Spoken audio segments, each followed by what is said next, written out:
A 65-year-old man comes to the physician because of a hematologic malignancy that has resulted in an elevated peripheral WBC count.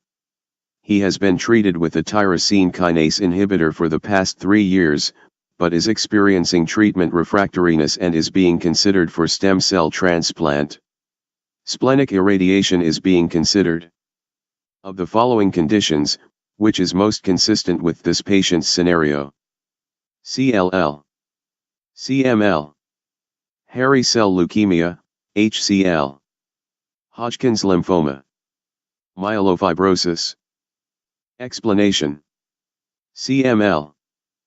Patients with chronic myeloid leukemia, CML, in an attempt to enhance tumor cytoreduction, can be treated with splenic radiation therapy, RT, before allogeneic transplant. References: First Aid, 2018 p. 420.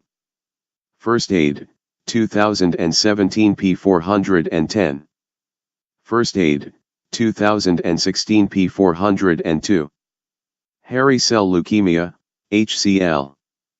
Although splenic irradiation is rarely used for hairy cell leukemia, HCL, many studies have shown considerable improvement in blood parameters. Also, the mechanical symptoms of splenomegaly can be relieved by this approach.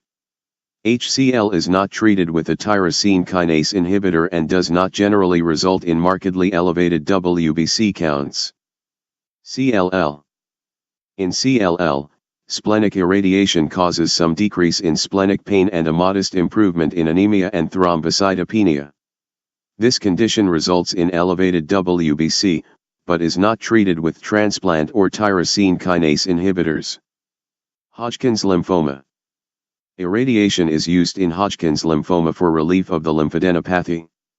Hodgkin's lymphoma does not present with elevated WBC counts. Myelofibrosis. Myelofibrosis can be treated with stem cell transplant but generally does not result in elevated circulating WBC counts. Tyrosine kinase inhibitors can be used for treatment. Splenic radiation is effective for palliating myelofibrosis-associated splenomegaly, but the effects are transient. The effects of the radiotherapy can lead to significant bone marrow suppression and profound thrombocytopenia.